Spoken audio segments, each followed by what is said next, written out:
Organs are for sale in China. At least 36 death camps in China are harvesting organs from Falun Gong practitioners for sale on the black market, many of them while they are still alive. Organ harvesting of Falun Gong practitioners was confirmed by a 2-month investigation by former Canadian Secretary of State David Kilgour and the Canadian international human rights lawyer David Matas. We've been asked to investigate allegations. After considering everything as best we could, was that the allegations are true. We believe them to be true, that this harvesting is indeed happening. To us, this is a form of evil we have yet to see on this planet. Harvesting organs from prisoners is nothing new in China, but since the persecution of Falun Gong began in 1999, there has been a steady rise in the number of organs available for transplant.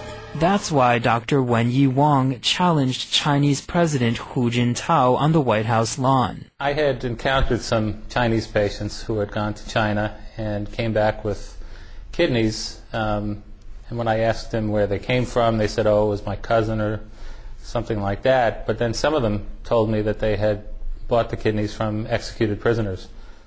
Although the government said that this was something they had gotten consent for, that the prisoners had agreed to beforehand, or the families had consented, the evidence was overwhelming that there wasn't any consent involved, and in fact it was just the government doing what they wanted. The South China Post reported that 99% of organ transplants in China come from executed prisoners. The Chinese government has been harvesting organs from prisoners since the 80s. The U.S. State Department has known about this, and it has been addressed at several hearings. Since 1999, many of these organs have come from illegally detained Falun Gong practitioners. Right from the beginning, just months after the persecution first started in China, we got reports of tens of thousands, perhaps hundreds of thousands of individuals being detained, put into prison camps, labor camps. This developed and increased over the years, and what we had was, particularly in the period between 2000 and 2003, hundreds and hundreds of thousands, if not millions, of Falun Gong practitioners in labor camps throughout China. Many of those were taken from their homes by police, no paperwork, no judicial process, and thrown into prisons, and many of their family members had no idea where they were. The Canadian report finds executed prisoners cannot account for the rise in organ transplants starting in 1999.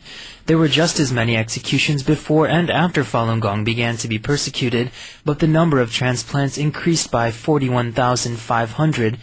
And then we come up with this figure of the source of 41,500 transplants for a 6-year period from 2000 to 2005 is unexplained.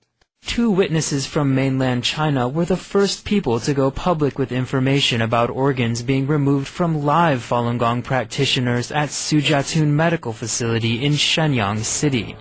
Only Falun Gong practitioners were detained at Sujiatun. There were about 6,000. Since then, a Chinese military doctor has said that there are at least 36 camps like Sujiatun throughout China.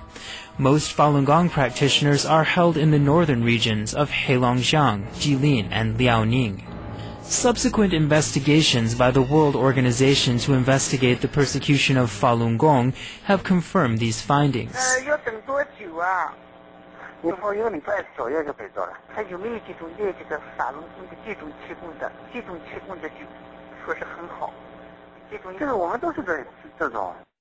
Throughout China, hospitals advertise their transplant services. As you can see, this is a big business. But many hospitals in China claim organs can be delivered quickly. This organization claims it can get a kidney for transplant in as little as 1 week. If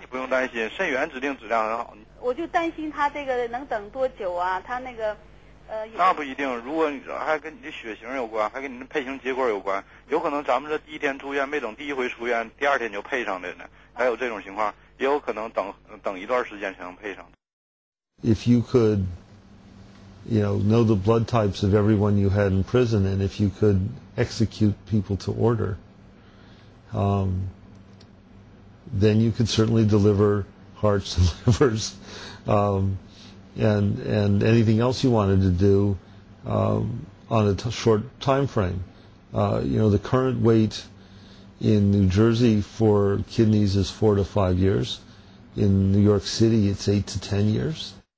And the Communist Party has its own organ bank. Hundreds of thousands of imprisoned, often undocumented Falun Gong practitioners. There's no other way of guaranteeing the opportunity of having an organ available on a scheduled basis other than to say we'll have to schedule an execution.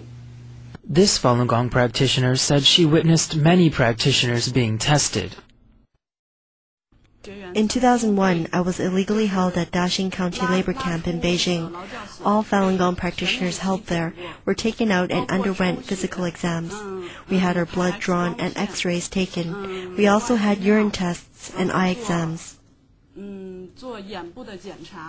One imprisoned Falun Gong practitioner was told her organs were not good enough for transplant. First they had my kidney examined, then my blood, my skin, my liver, and then my eyes. After the exam, they determined that I was sick and took me back to the concentration camp. It is unknown how many Falun Gong practitioners did suffer from the fate Yu Jiwang narrowly escaped. Falun Gong practitioners worldwide are calling upon all people of conscience to investigate further and help put an end to organ harvesting in China.